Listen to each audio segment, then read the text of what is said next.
When you think of climbing achievements, you probably think of this. You might think of this. Or maybe even this. I'm just kidding. No one cares about speed climbing. To many in the sport, though, the ultimate achievement is establishing a new grade. Most of the time, this happens once or maybe twice a decade, except for the period from 1984 to 1991, when one climber did something we will never see again. His name was Wolfgang Gullich, and his legacy is almost without peer. From the walls of Yosemite to the overhung limestone of Europe to the frozen conditions in the Himalaya, he left his mark on every aspect of climbing history, culminating in 1991 with what could well be the greatest ascent the sport has ever seen. Wolfgang rose to fame during perhaps the most transformative period in rock climbing history. For most of its existence up to around 1980, the practice of rock climbing had involved an element of risk and uncertainty. Describing the philosophies of Royal Robbins, a famed climber in the 1970s, one author wrote that climbing, for him, tended to be a spiritual exercise, man striving and reaching for a deeper meaning. If you pushed into the unknown, perhaps you would discover something about yourself. A big part of this philosophy was the practice of not drilling bolts into the rock. Legendary British climber Jerry Moffat says that climbing has always valued danger and commitment as one of its most important aspects. Bolts meant anything could be made safe, in a way ruining the challenge. Around the 1980s though, things began to change. Looking for new routes that hadn't been done before, climbers in Britain, Germany, and France began to examine blank sections of limestone where it was impossible to protect without bolting. These new routes, Moffat says, often made brilliant, desperate, and well-protected free climbs, and the expansion bolts gave welcome protection for the hardest, blankest sections. This act of climbing on bolts would become known as sport climbing. In the coming years, it would redefine the sport altogether, pushing it to levels of fame and difficulty never before seen, and Wolfgang was to be the leading figure in this transformation. Jerry Moffat sets the stage. The 1980s was a fantastic decade for climbing and saw huge leaps in the levels that people were climbing. Climbers were training more and training better, and this transferred onto the routes that people were doing. Moffat then goes on to describe the man who would define this era. Wolfgang Gullich was an amazing climber. When I first met him in 1983, the hardest climb he had done was Heisfinger at about 7B+. For those who don't know, 7B+ is a grade denoting the difficulty of a route. The higher the number or letter, the more difficult the climb is, so a route harder than 7B+ would be graded 7C, and then 7C+, 8A, and so on. Moffat happened to meet Wolfgang right as he was about to begin his reign over the sport climbing world. At this point, Gullich had already cut his teeth on the sandstone routes of West Germany and established himself as an impressively strong climber not just on sport routes, but also on more traditional, dangerous styles of climbing. On a 1982 trip to America, he completed several of the country's hardest routes, and because of this, he began to build a reputation in the climbing world, not just for how difficult he climbed, but also how much people liked to spend time with him. This is something that I think is important to include in this little biography of him. Every single account I read of Wolfgang makes a point over how kind and generous he was.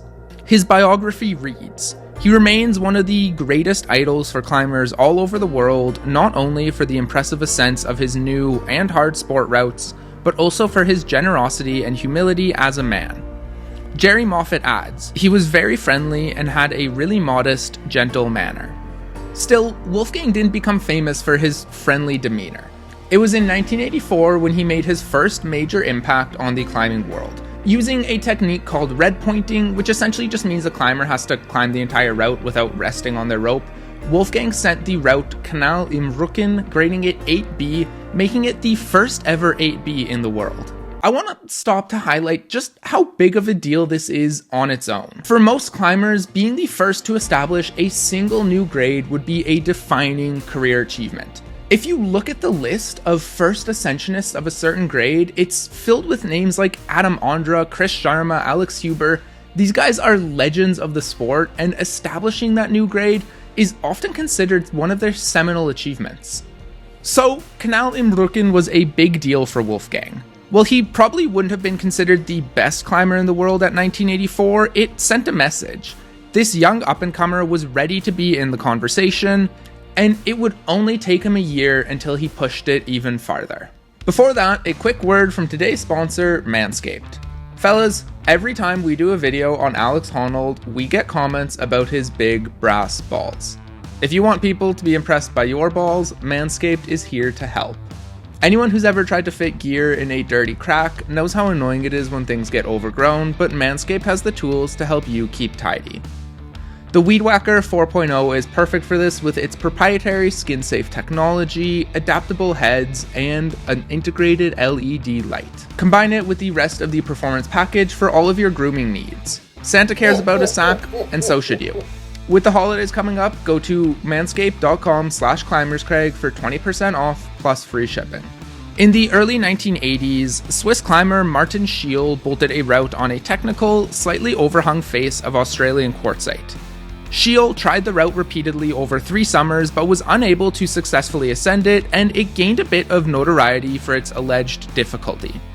In 1985, Wolfgang visited Australia and, after only 6 days of effort, sent the route, calling it Punks in the Gym and making it the world's first ever 8B+.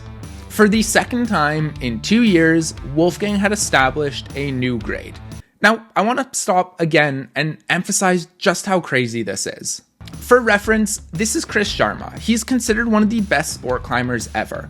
In 2001, he sent the route Biography and graded it 9A+. It would be 8 more years until he would send the world's first 9B. There was almost a decade gap between those two routes. Wolfgang had done the same thing, pushed 2 letter grades in climbing in the space of a year. Obviously, there's a bit of a caveat here. Wolfgang was part of the first generation to really pursue pushing sport grade difficulty, so it makes sense that he would do it more quickly, but still. This was an unprecedented level of progress from the young German, and things were only going to get more impressive from here. Jerry Moffat says, Punks represented a huge improvement for Wolfgang. He had become motivated, trained hard, and had a vision of where climbing would go and where he could take it. He became a real specialist in red pointing, working hard on something to produce routes that were at his absolute limit. It would only be another 2 years before Wolfgang would once again put the climbing world on notice. First, there was a trip he took to America where he completed one of the most iconic free solos of all time. The route Separate Reality is a challenging, exposed roof crack in Yosemite graded 512. On his trip to the valley in 1986, Wolfgang set the goal of free soloing it. In his biography, he talks about his mentality before the climb. Having to do everything perfectly can cause you to freeze up, to obstruct the precision of your climbing, to prevent you moving economically. Photographer Heinz Zack, who took this iconic picture of Wolfgang, said of the route, "The crux just before the lip is very exposed, some 200 meters above the river, horizontal. It was like entering into a completely different world." Speaking about Wolfgang's free solo, climber Austin Howell said, "In a way, this is the perfect solo. Any single part of it could rate as the most exposed single pitch on Earth." This was an important climb for Wolfgang. It sent a message. He may have been a sport specialist, but he could still complete world-class ascents in other aspects of the sport. He would reinforce this message a couple years later with one of the most impressive alpine ascents of his generation. But first, it was back to his hometown of the Frankenjura, where he had to push the limits of sport climbing just a little bit farther. In 1987, Wolfgang sent the route Wall Street, the first 8C in the world. For this route, he introduced the idea of specific training. He says, "I worked on specific muscles, in particular intramuscular coordination associated with reaction speed, in order to be able to do the boulder moves." Wolfgang was one of the first to embrace this idea of tailoring a training plan to a certain route. A few years later, he would take the lessons he had learned on Wall Street and use them to complete what may still be, to this day, the most famed ascent in climbing history. Even while he was training for this new climb, though, Wolfgang took time to explore other, more dangerous areas of the sport. In 1989, along with Kurt Albert and a team of other strong German climbers, He traveled to the Karakoram range of the Himalayas. On this pinnacle, known as Nameless Tower, Wolfgang and company established Eternal Flame, a 650-meter route of almost unprecedented difficulty.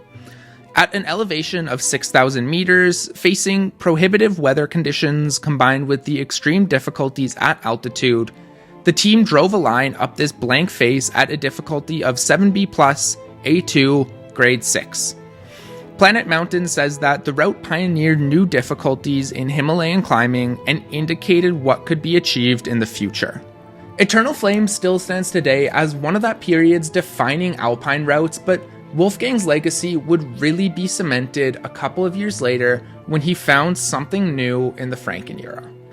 Speaking about Wolfgang's new project, Jerry Moffat says, "I spent time with him in 1991 and he told me he was trying a new climb, and although he made no mention of its difficulty, I could see it was pushing him." This new route would be the magnum opus of one of rock climbing's greatest careers. Describing it, Jerry Moffat said, "The route was beautiful, absolutely stunning. It was on one of the typical little white limestone towers in the leafy forest of the Franken era, and followed a little overhanging arête, almost like the prow of a ship. The climb involved jumping from holds and, at a full stretch, stabbing the tip of the middle finger into another shallow pocket and locking the entire body weight onto that, and doing the same again." The route had been bolted in the 1980s by German climber Milan Sikora, who gave the project to Wolfgang after realizing it was too hard for him.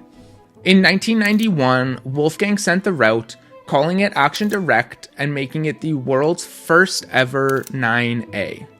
Jerry Moffat outlines how historic this was. "It was a world-famous event and everyone knew it was incredibly hard. It's a benchmark 9A to this day. Even now, if a climber does it, it's big news." Action Direct was the pinnacle of Wolfgang's career. In 7 years, he had pushed the sport of climbing from 8B to 9A. He was responsible for 4 new grade pushes in the space of a decade. For reference, it would be an entire other decade until a single another grade was added to the difficulty scale. We will never see this kind of progression again. Top climbers nowadays are stronger than ever, they train harder than ever, they might be the best ever, but you're never going to see them push 4 grades in 10 years. That was something that Wolfgang and only Wolfgang was capable of, and it stands today as one of the greatest achievements in the history of rock climbing. Wolfgang was 30 when he sent Action Direct. A few months later, he was involved in a car crash on the highway and, after 2 days, pulled off life support and declared dead. The sudden loss of Gullich stunned the close-knit climbing community, his premature departure leaving a gaping void that only over time was filled by the heritage of the routes he left. The legacy of Wolfgang Gullich is permanently cemented, but that's not what I want to end on. Jerry Moffat, his close friend and one of the few people who could match his climbing strength, said something at his funeral that I find really impactful. "I think it's not important how good a climber Wolfgang was. I know for me he was one of the greatest the world has ever known. There are more things we have to remember him by. He wasted no time, saw his goals and went about getting them in an honest and fair way. He was a gentleman, was generous with his money, about which he cared little, and his compliments to others. I shall try to follow Wolfgang's example, live my life to the full, and try to better myself. He had no regrets." Enjoyed that video? I bet you'll love this one. Go on, click it.